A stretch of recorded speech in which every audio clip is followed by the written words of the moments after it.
2018년 12월 북한 양강도 해산시 새벽 5시 김선희는 어둠 속에서 눈을 떴습니다. 영하 20도를 오르내리는 혹독한 추위가 방 안구석구석까지 파고들어 있었죠.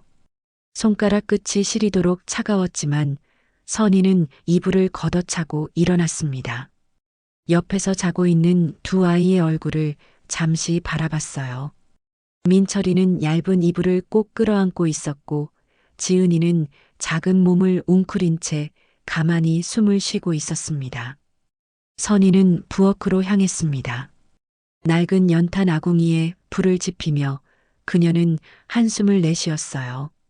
오늘도 식당에 손님이 올지 장마당에서 구해온 식자재로 하루를 버틸 수 있을지 걱정이 꼬리에 꼬리를 물었습니다.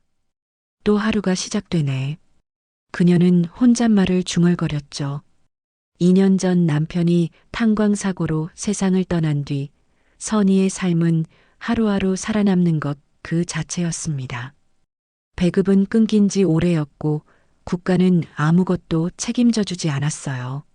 선희는 집 한쪽에 작은 국수 식당을 차리고 틈틈이 장마당에서 중국산 물건을 몰래 거래하며 생계를 이어갔습니다. 위험한 일이었지만 두 아이를 굶길 수는 없었죠. 해가 떠오르자 민철이가 먼저 일어났습니다. 엄마, 또 일찍 일어났네요. 15살 소년의 목소리는 이제 제법 굵어져 있었어요. 선희는 아들을 보며 억지로 미소를 지었습니다. 너도 학교 가야지. 빨리 씻어. 민철이는 세면대에서 찬물로 얼굴을 씻으며 움찔했어요. 겨울 아침의 물은 얼음장처럼 차가웠습니다. 그는 거울에 비친 자신의 얼굴을 보며 생각했죠. 언제까지 이렇게 살아야 하지? 요즘 민철이의 머릿속에는 자꾸만 바깥 세상에 대한 생각이 들었습니다. 친구들 사이에서 몰래 도는 한국 드라마 이야기, 중국에서 넘어온 물건들, 그 모든 것이 그를 자극했어요. 지은이도 곧 일어났습니다. 12살 소녀는 언니 없이 엄마와 오빠와 함께 사는 것이 외롭지 않다고 스스로에게 말했지만 가끔은 친구들처럼 예쁜 옷을 입고 싶다는 생각을 했어요. 엄마, 오늘 학교에서 그림 숙제 내야 해요. 지은이는 작은 목소리로 말했습니다. 선희는 딸의 머리를 쓰다듬으며 대답했죠. 알았어. 저녁에 종이 구해올게. 아침 식사는 간단했습니다. 옥수수죽 한 그릇과 김치 몇 조각. 세 식구는 말없이 숟가락을 들었어요. 선희는 아이들이 먹는 모습을 지켜보며 속으로 다짐했습니다. 조금만 더 버티자. 이 아이들이 크면 뭔가 달라질 거야. 하지만 그녀는 몰랐습니다. 오늘 오후 민철이가 저지를 실수가 이 가족의 운명을 완전히 바꿔놓을 거라는 것을요. 해산시의 차가운 아침 공기 속에서 위기는 이미 조용히 다가오고 있었습니다. 오후 3시 민철이는 학교 수업이 끝나자마자 해산 장마당으로 향했습니다. 가방 속에는 친구에게서 받은 USB 하나가 들어 있었어요. 한국 드라마 3편이 담긴 작은 저장 장치였죠. 민철이의 심장은 빠르게 뛰었습니다. 이걸 팔면 한 달치 쌀값은 나올 거라고 친구가 말했거든요. 장마당은 사람들로 붐볐습니다. 좁은 골목 사이로 장사꾼들의 목소리가 울려 퍼졌어요. 중국산 신발 싸게 팔아요. 담배 한 보루에 1,000원. 민철이는 사람들 틈을 비집고 들어가며 약속 장소를 찾았습니다. 구석진 천막 뒤편 그곳에서 중년 남자가 기다리고 있었어요. 가져왔나? 남자는 주변을 살피며 낮은 목소리로 물었습니다. 민철이는 고개를 끄덕이며 가방에서 USB를 꺼냈어요. 남자는 그것을 받아들고 잠시 살펴봤습니다. 이거 진짜 한국 거 맞지? 네, 제 친구가 중국에서 가져온 거예요. 민철이는 가능한 한 침착하게 대답했습니다. 바로 그때였습니다. 거기서 날카로운 목소리가 등 뒤에서 터져 나왔어요. 민철이는 온몸이 얼어붙었습니다. 보이부 요원 2명이 빠른 걸음으로 다가오고 있었죠. 검은색 인민복을 입은 그들의 표정은 차갑고 냉정했어요. 중년 남자는 USB를 땅에 던지고 재빨리 도망쳤습니다. 민철이도 뛰려고 했지만 다리가 굳어서 움직이지 않았어요. 요원 중 한 명이 그의 팔을 거칠게 붙잡았습니다. 이 녀석 반동 자료를 유포하다니. 민철이는 그제야 정신을 차렸어요. 아닙니다. 저는 그냥. 닥쳐. 나이가 몇인데 이런 짓을 해? 요원은 민철이의 학생증을 빼앗아 확인했습니다. 김민철, 15살. 어디 사나? 민철이는 떨리는 목소리로 주소를 말했어요. 요원은 동료를 보며 비웃듯 말했습니다. 이런 애들이 나라를 망치는 거야. 그들은 민철이를 보이부 사무실로 끌고 갔습니다. 좁고 어두운 방에서 민철이는 딱딱한 의자에 앉혀졌어요. 책상 너머 요원이 서류를 펼치며 신문을 시작했습니다. USB는 누구한테 받았나? 민철이는 입술을 깨물었습니다. 친구를 밀고 할 수는 없었어요. 혼자 구했습니다. 거짓말하지 마. 내 뒤에 누가 있어? 요원의 목소리가 점점 높아졌습니다. 민철이는 고개를 숙인 채 대답하지 않았어요. 그러자 요원이 책상을 탁 쳤습니다. 좋아. 내 가족을 다 조사해야겠구나. 어머니 이름이 뭐지? 민철이는 그 순간 온몸에 전율이 흘렀습니다. 엄마한테까지 피해가 가면 안 됐어요. 동생 지은이도 작은 식당도 모든 게 끝날 것 같았습니다. 제발 저만 처벌해 주세요. 민철이의 눈에 눈물이 맺혔어요. 같은 시각 선희는 식당에서 손님들에게 국수를 내오고 있었습니다. 그녀는 아직 아무것도 몰랐죠. 오늘 저녁집에 돌아갈 아들을 기다리며 저녁 반찬으로 무얼 할까 생각하고 있었어요. 하지만 보이부 사무실에서는 이미 김선이라는 이름이 서류에 기록되고 있었습니다.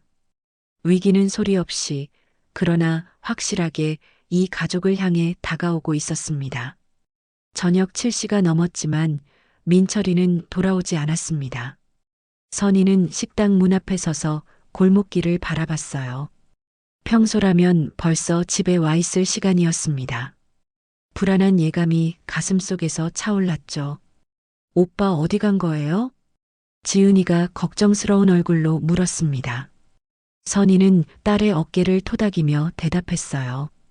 친구 집에 갔나 보다. 금방 올 거야. 하지만 8시가 되어도 9시가 되어도 민철이는 나타나지 않았습니다. 선희는 더 이상 참을 수 없었어요. 지은이를 이웃집에 맡기고 그녀는 민철이를 찾아 나섰습니다. 차가운 겨울바람이 얼굴을 때렸지만 선희는 개의치 않았어요. 먼저 민철이 친구 집 몇 곳을 돌아다녔습니다. 하지만 아무도 민철이를 보지 못했다고 했죠.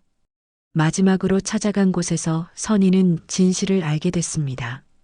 민철이의 가장 친한 친구 어머니가 조심스럽게 말했어요. 선희 동무 혹시 민철이가 장마당에서 뭘 팔려고 했다는 거 아십니까? 선희의 얼굴이 창백해졌습니다. 무슨 말씀이세요? 오늘 오후에 보이부 사람들이 장마당에 나타났답니다. 누군가 한국 영상물을 거래하다 잡혔다는데 선희는 더 이상 듣지 못했어요. 다리에 힘이 풀려 비틀거렸습니다. 집으로 돌아가는 길 그녀의 머릿속은 온통 민철이 생각뿐이었죠. 내가 더 잘 챙겼어야 했는데, 내가 돈을 더 벌었어야 했는데 자책감이 밀려왔습니다. 집에 도착하자마자 선희는 숨겨둔 돈을 꺼냈어요. 장롱 밑 깊숙한 곳에 감춰둔 중국 위안화와 북한 돈이었습니다. 그녀는 떨리는 손으로 돈을 세었어요. 보이부 사람들에게 줄 뇌물로는 턱없이 부족한 금액이었습니다. 어떡하지 어떡해. 선희는 바닥에 주저앉아 머리를 감싸쥐었어요. 그때 누군가 문을 두드렸습니다. 선희는 깜짝 놀라 문을 열었어요. 밖에는 낯선 남자가 서 있었습니다. 김선희 동무 맞습니까?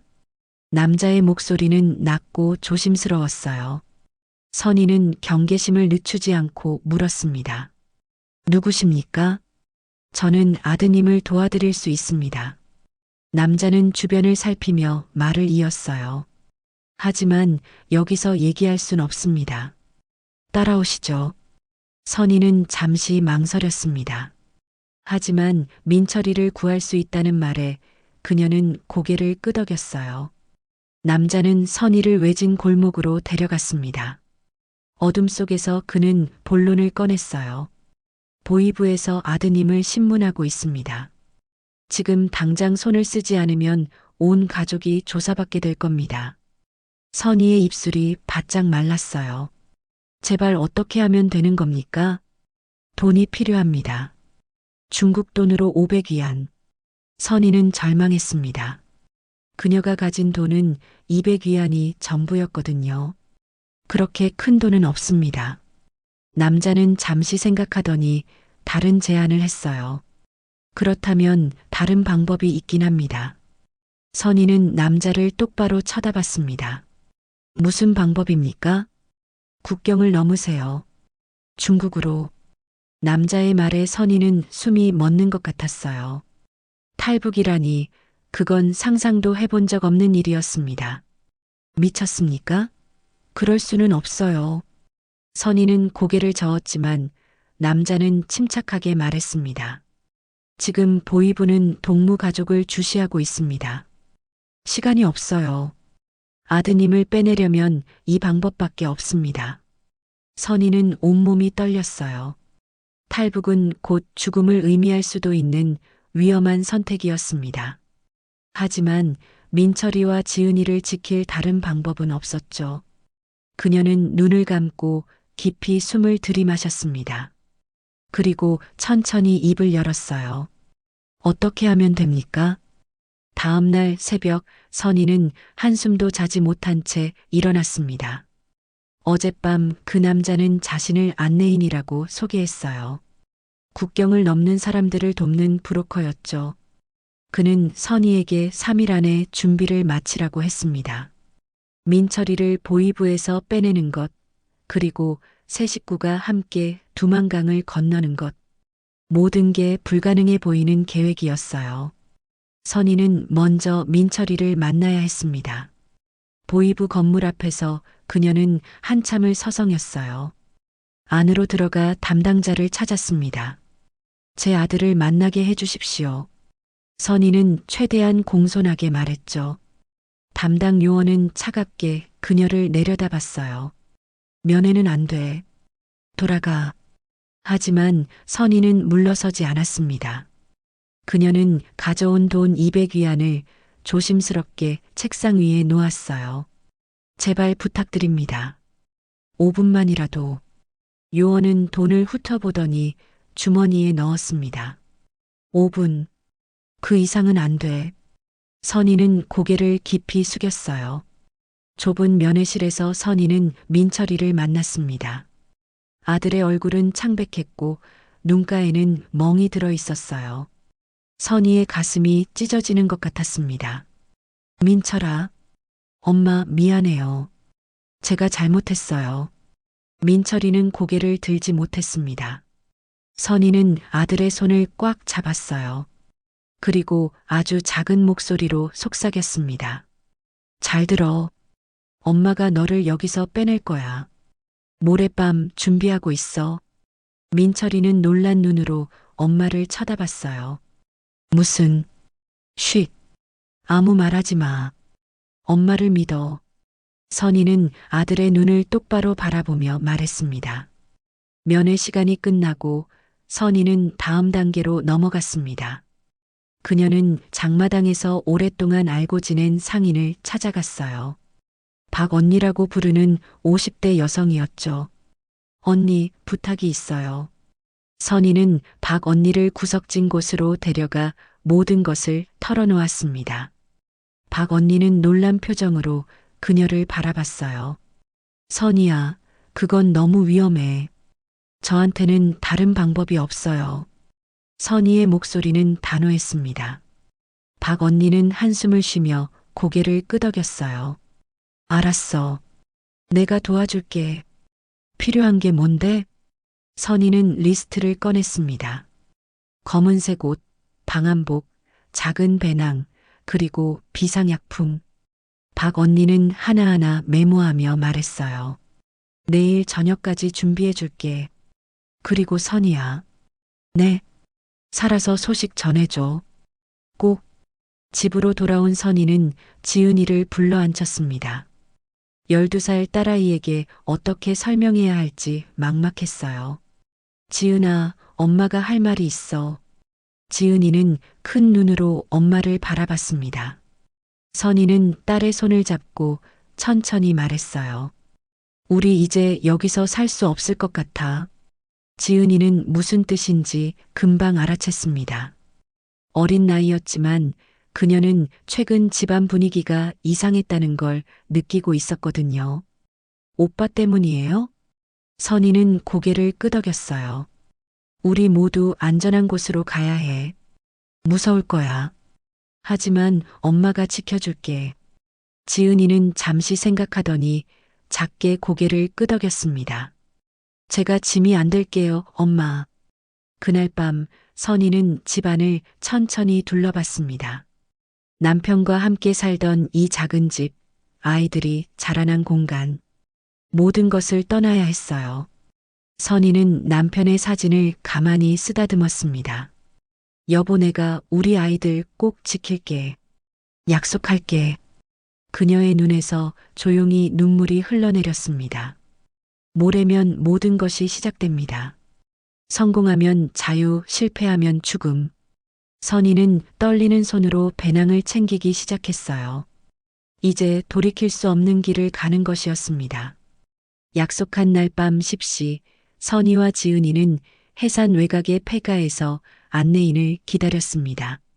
바람 소리만 쌩쌩 울리는 어둠 속에서 두 모녀는 숨죽이고 있었어요. 지은이는 엄마의 옷자락을 꽉 움켜쥐었습니다. 엄마, 무서워요. 선희는 딸을 꼭 안아주며 속삭였어요. 괜찮아. 조금만 참자. 30분쯤 지났을 때 문이 조용히 열렸습니다. 안내인이 들어왔고 그 뒤로 민철이가 따라왔어요. 선희는 아들을 보는 순간 눈물이 핑 돌았습니다. 민철이도 어머니를 보자 입술을 깨물었죠. 오빠. 지은이가 작게 외쳤지만 안내인이 재빨리 입을 막았어요. 조용히 해. 아직 안전하지 않아. 안내인은 낮은 목소리로 설명했습니다. 여기서 강까지는 2km, 걸어서 30분 거리입니다. 절대 소리 내면 안 돼요. 국경 초소가 곳곳에 있어요. 선희는 긴장한 얼굴로 고개를 끄덕였어요. 민철이는 어떻게 빼냈습니까? 돈 주고 샀죠. 담당자가 눈 감아줬습니다. 하지만 내일 아침이면 들통날 겁니다. 서둘러야 해요. 네 사람은 어둠 속으로 걸어 들어갔습니다. 눈 덮인 산길은 미끄럽고 험했어요. 지은이는 몇 번이나 넘어졌지만 민철이가 동생을 일으켜 세웠습니다. 조심해, 지은아. 오빠 고마워. 남매는 서로의 손을 꽉 잡았어요. 1시간쯤 걸었을 때 안내인이 갑자기 멈춰섰습니다. 그는 손을 들어 일행을 제지했어요. 저 멀리 불빛이 보였습니다. 국경 순찰대였죠. 엎드려. 움직이지 마. 안내인의 명령에 모두 눈 속에 몸을 숨겼습니다. 선희는 심장이 터질 것 같았어요. 순찰대의 발소리가 점점 가까워졌습니다. 군화가 눈을 밟는 소리, 군인들의 대화 소리. 오늘은 별일 없네. 추워 죽겠어. 빨리 돌아가자. 군인들은 다행히 그들을 발견하지 못하고 지나갔습니다.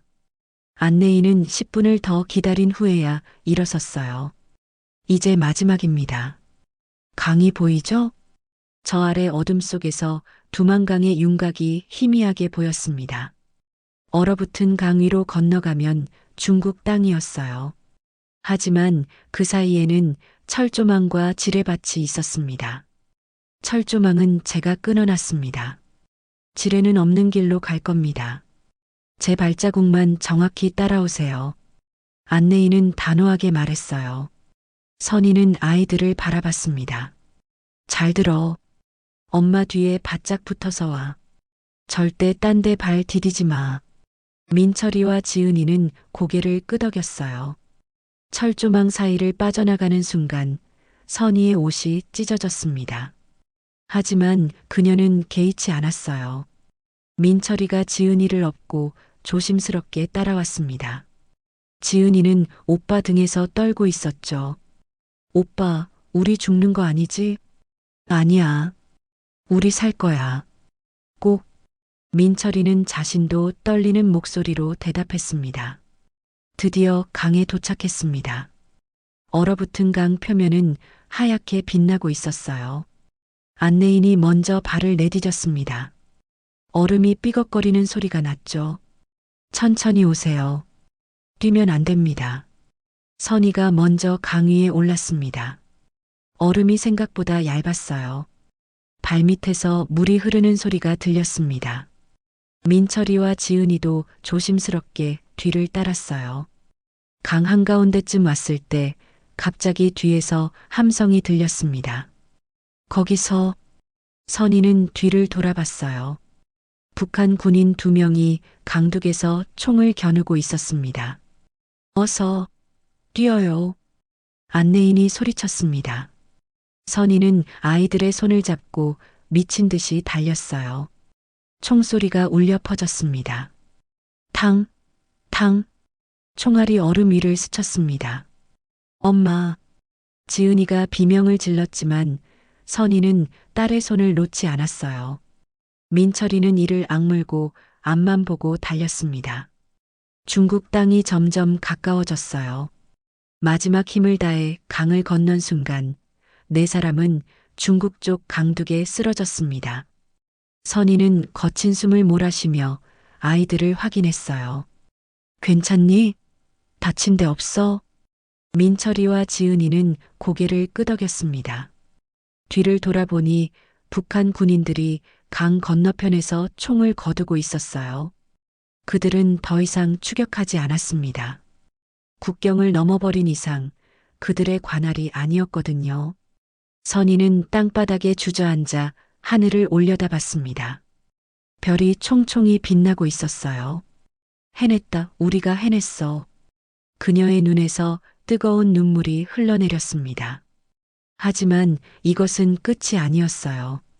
진짜 여정은 이제 시작이었습니다. 중국 땅에 발을 디딘 지 3일째, 선희 가족은 안내인이 마련한 허름한 농가에 숨어 있었습니다. 벽은 금이 가 있었고 찬바람이 틈새로 들어왔어요. 하지만 북한에서 벗어났다는 안도감에 세 식구는 그저 감사했습니다. 엄마, 여기서 얼마나 있어야 해요? 민철이가 물었어요. 선희는 창밖을 내다보며 대답했습니다. 안내인이 다음 경로를 준비한대. 조금만 기다리자. 하지만 안내인의 태도는 점점 이상해졌습니다. 처음에는 친절하던 그가 갑자기 차갑게 변했어요. 돈이 더 필요합니다. 어느 날 저녁 안내인이 갑자기 말했습니다. 선희는 당황했어요. 무슨 말씀이세요? 약속한 돈은 다 드렸잖아요. 상황이 바뀌었어요. 중국 공안이 탈북자 단속을 강화했습니다.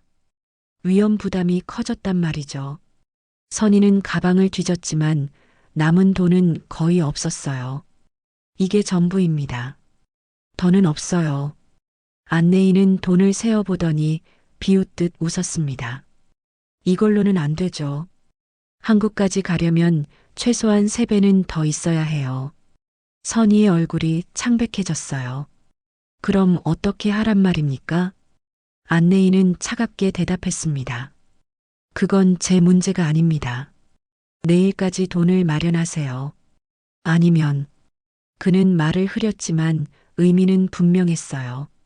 돈이 없으면 중국 공안에 신고하겠다는 협박이었습니다. 선희는 주먹을 불끈 쥐었지만 어쩔 도리가 없었어요. 그날 밤 선희는 잠을 이룰 수 없었습니다. 옆에서 자고 있는 아이들을 보며 눈물이 났어요. 어떻게 하지 어떻게. 그때 민철이가 눈을 떴습니다. 엄마 안 주무세요? 선희는 서둘러 눈물을 닦았어요. 응, 잠이 안 와서. 민철이는 조용히 일어나 엄마 옆에 앉았습니다. 엄마, 제가 들었어요. 돈이 더 필요하다는 거. 선희는 아들을 바라봤어요. 민철이는 성숙한 표정으로 말했습니다. 제가 중국에서 일할게요. 돈 벌 수 있어요.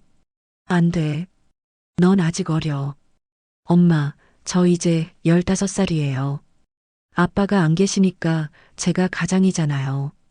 선희는 아들을 꼭 안았습니다. 민철아 고마워. 하지만 엄마가 해결할게. 넌 그냥 동생만 잘 챙겨줘. 민철이는 엄마의 품에서 눈물을 흘렸어요. 두 사람은 한참 동안 말없이 앉아 있었습니다. 다음 날 아침 상황은 더욱 악화됐습니다. 안내인이 낯선 남자 2명을 데리고 왔어요. 이분들이 김 여사 가족을 데려갈 겁니다. 선희는 불안한 눈으로 그들을 쳐다봤습니다. 어디로요? 중국 내륙의 안전가옥으로요. 거기서 한국행 준비를 할 수 있습니다. 하지만 뭔가 이상했어요. 새로운 남자들의 눈빛이 음흉했습니다. 선희는 본능적으로 위험을 느꼈죠. 잠깐만요. 우리 여기 좀 더 있으면 안 될까요? 안 됩니다. 지금 당장 가야 해요. 안내인의 목소리는 강압적이었어요. 민철이가 나섰습니다. 우리 안 갈 겁니다. 여기가 더 안전해요. 그러자 남자 중 한 명이 민철이의 멱살을 잡았어요. 어린 놈이 말대꾸야. 선희는 재빨리 아들을 감쌌습니다. 손 치우세요. 긴장된 대치가 이어졌습니다. 그때 지은이가 구석에서 작게 울기 시작했어요. 엄마 무서워. 선희는 딸을 보며 결심했습니다. 이곳에 더 있으면 위험했어요. 알겠습니다. 가죠. 하지만 제 아이들한테 손대지 마세요. 그들은 트럭 짐칸에 태워졌습니다. 캄캄한 공간에서 세 식구는 서로를 꼭 껴안았어요. 트럭이 출발하자 심한 흔들림이 시작됐습니다. 몇 시간을 달렸을까 트럭이 멈춰 섰어요. 문이 열리고 눈부신 빛이 들어왔습니다. 선희는 밖을 내다봤고 그제야 깨달았어요. 이곳은 안전가옥이 아니었습니다. 낡은 공장 같은 건물에 철창이 달려 있었어요. 남자들이 그들을 끌어내렸습니다. 여기가 어디죠? 선희가 물었지만 아무도 대답하지 않았어요. 건물 안으로 들어가자 다른 탈북자들이 보였습니다. 겁에 질린 얼굴의 여성들과 아이들. 선희는 그제야 모든 것을 이해했어요. 그들은 인신매매 조직에 팔려온 것이었습니다. 안 돼, 이럴 수가. 선희의 다리에서 힘이 빠졌습니다. 민철이는 분노로 떨었어요. 우리를 속였어. 당신들. 하지만 남자들은 비웃기만 했습니다. 철문이 쾅 하고 닫혔고 세 식구는 어둠 속에 갇혔어요. 자유를 찾아 도망쳤지만 그들은 또 다른 지옥에 갇힌 것이었습니다. 공장 건물에 갇힌 지 사흘째, 선희는 탈출 방법을 찾고 있었습니다. 낮에는 감시가 심했지만 밤이 되면 간수가 한 명뿐이었어요. 같은 방에 갇힌 다른 탈북 여성들은 이미 희망을 잃은 상태였습니다. 여기서 나갈 방법은 없어요. 포기하세요. 한 여성이 무기력하게 말했어요. 하지만 선희는 고개를 저었습니다. 포기할 수 없어요. 제 아이들을 위해서라도. 선희는 건물 구조를 면밀히 관찰했어요. 화장실로 가는 복도에 작은 창문이 있었습니다. 철창이 달려 있었지만 녹이 슬어 약해 보였어요. 민철이에게 조용히 속삭였습니다. 저 창문 열 수 있을 것 같아? 민철이는 창문을 살펴보며 고개를 끄덕였어요. 해볼게요, 엄마. 그날 밤 자정이 넘었을 때 선희는 행동을 개시했습니다. 먼저 지은이를 깨웠어요. 지은아, 일어나. 조용히 해야 해.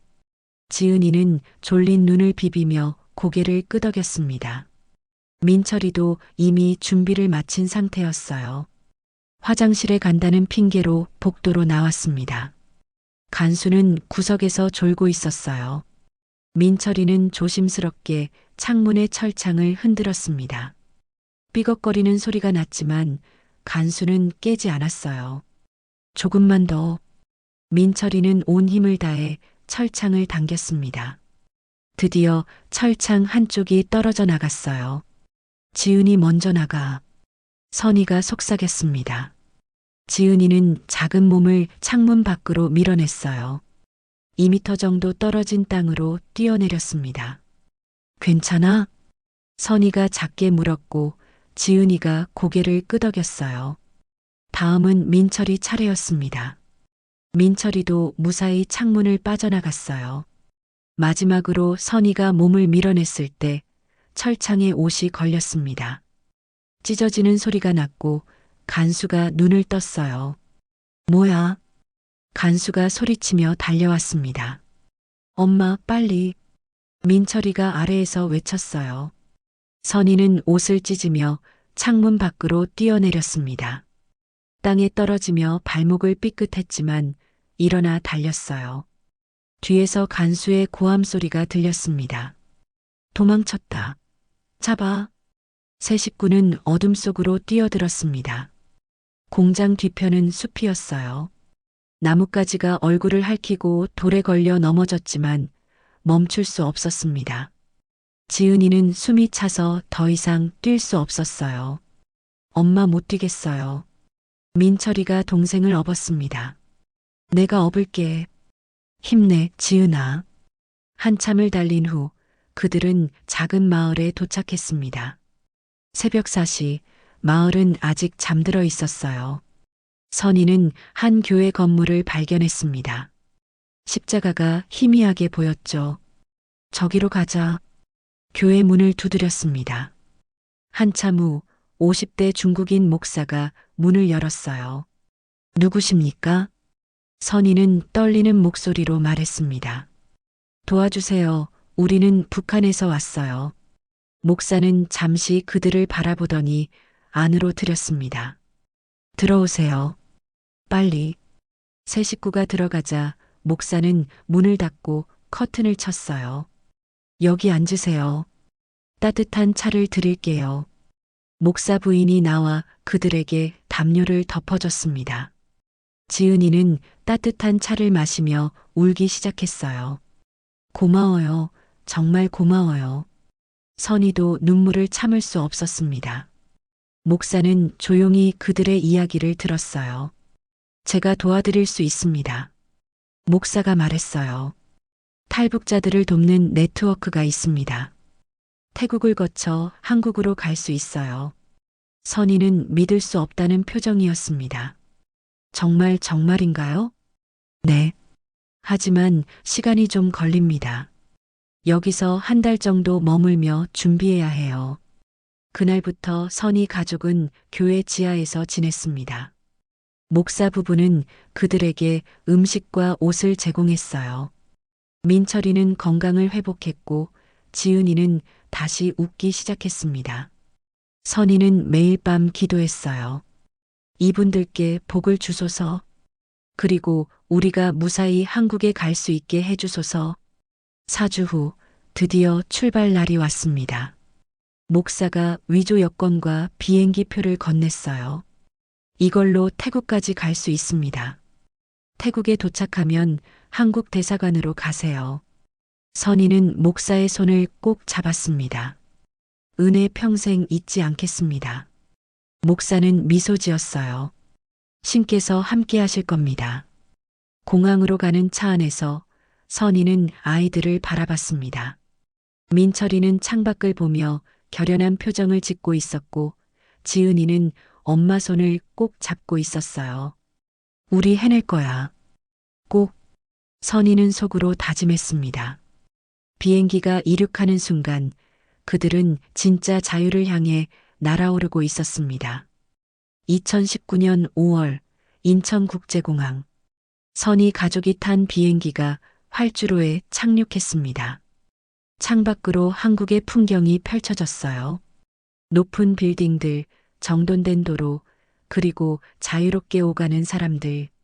선희는 창문에 이마를 대고 그 모습을 바라봤습니다. 드디어 왔구나. 그녀의 눈에서 눈물이 주르르 흘러내렸어요. 입국 심사대를 지나며 선희는 떨렸습니다. 하지만 직원들은 친절했어요. 북한에서 오셨군요. 수고 많으셨습니다. 통일부 담당자가 곧 오실 겁니다. 민철이와 지은이는 서로의 손을 꼭 잡고 있었습니다. 엄마, 우리 정말 한국이에요? 지은이가 믿기지 않는다는 표정으로 물었어요. 선희는 딸의 머리를 쓰다듬으며 고개를 끄덕였습니다. 통일부 담당자가 그들을 하나원으로 안내했습니다. 탈북민들이 한국 사회 적응 교육을 받는 곳이었죠. 3개월간 그곳에서 한국어, 문화, 법률 등을 배웠어요. 처음에는 모든 게 낯설고 어려웠습니다. 컴퓨터, 스마트폰, 지하철, 은행 시스템. 선희는 40대 중반의 나이에 모든 것을 새로 배워야 했어요. 민철이는 적응이 빨랐습니다. 젊은 나이답게 새로운 기술을 금방 익혔어요. 엄마, 이렇게 하면 돼요. 보세요. 민철이는 엄마에게 스마트폰 사용법을 가르쳐 줬습니다.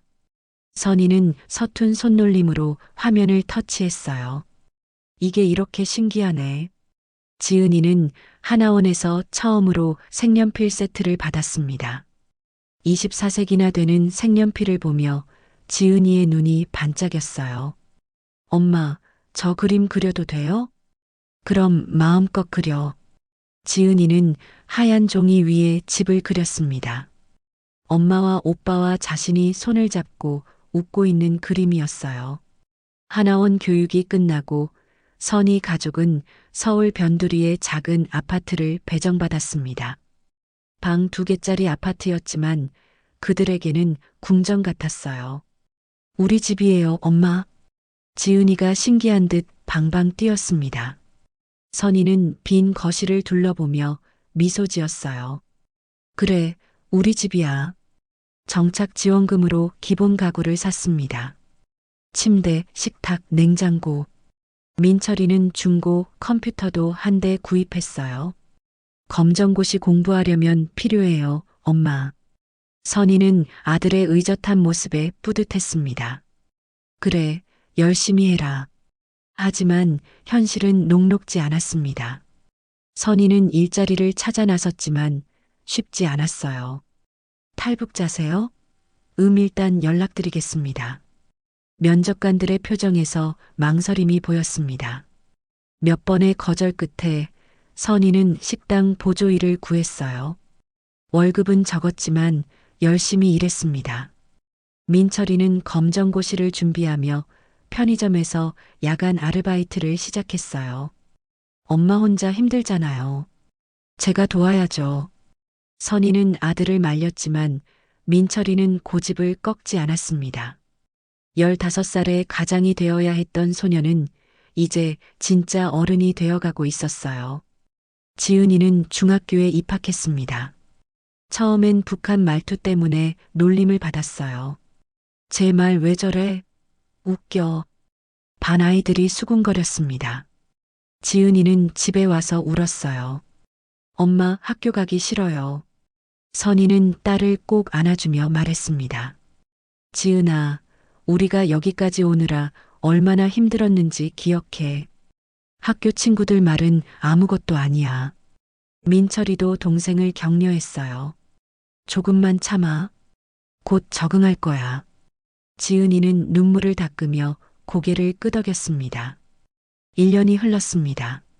선희는 식당에서 주방장으로 승진했어요. 북한에서 국수 식당을 했던 경험이 도움이 됐습니다. 민철이는 검정고시에 합격하고 고등학교에 진학했어요. 지은이는 미술대회에서 상을 받으며 친구들도 생겼습니다. 어느 일요일 오후 세 식구는 한강공원에 나들이를 갔습니다. 잔디밭에 돗자리를 펴고 앉아 도시락을 먹었어요. 강 위로 자전거를 타는 사람들, 연을 날리는 아이들이 보였습니다. 엄마, 행복해요?